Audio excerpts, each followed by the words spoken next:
నమస్తే, welcome to Andhraprabha. నేను విద్య.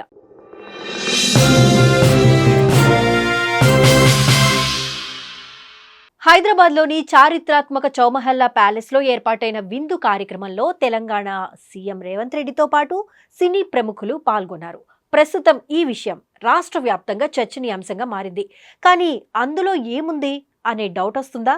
ఎందుకంటే ఈ మధ్య కాలంలో చోటు చేసుకున్న కొన్ని ఘటనలతో రాష్ట్ర ప్రభుత్వానికి టాలీవుడ్కు మధ్య దూరం పెరిగింది.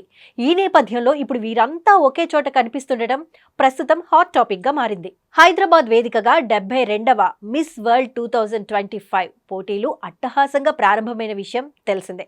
ఇందులో భాగంగా చారిత్రాత్మక చౌమహల్లా ప్యాలెస్లో అందాల భామల కోసం ప్రత్యేక విందు కార్యక్రమాన్ని ఏర్పాటు చేసింది తెలంగాణ ప్రభుత్వం.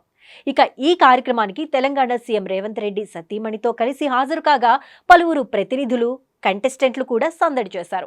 మరోవైపు ఈ కార్యక్రమానికి సినీ ప్రముఖులు అక్కినేని నాగార్జున, అల్లు అరవింద్, సురేష్ బాబు హాజరయ్యారు. సంధ్య థియేటర్ తొక్కిసలాట ఘటన, అల్లు అర్జున్ అరెస్ట్, హైడ్రా కూల్చివేతల్లో భాగంగా సినీ ప్రముఖులకు చెందిన ఆస్తుల ధ్వంసం వంటి పలు విషయాల నేపథ్యంలో తెలంగాణ రాష్ట్ర ప్రభుత్వానికి, ఇండస్ట్రీకి కాస్త దూరం పెరిగింది. హైడ్రా కూల్చివేతల్లో భాగంగా సీఎం రేవంత్ రెడ్డి ఆదేశాలతో అధికారులు cine hero Nagarjuna N convention hall ను కూల్చివేశారు. ఆ తరువాత అల్లు అరెస్ట్, థియేటర్ ఘటనపై సీఎం రేవంత్ రెడ్డి ఘాటుగా స్పందించారు.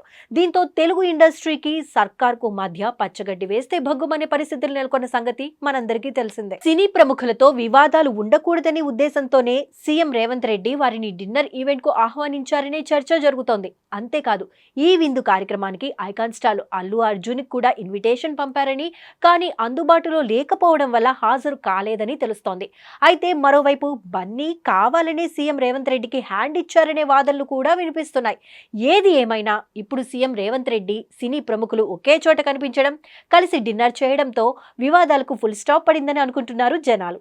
ఇకపై టాలీవుడ్ కు, తెలంగాణ ప్రభుత్వానికి ఆల్ హ్యాపీస్ అన్నట్లుగా అనిపిస్తుందని ముచ్చటించుకుంటున్నారట.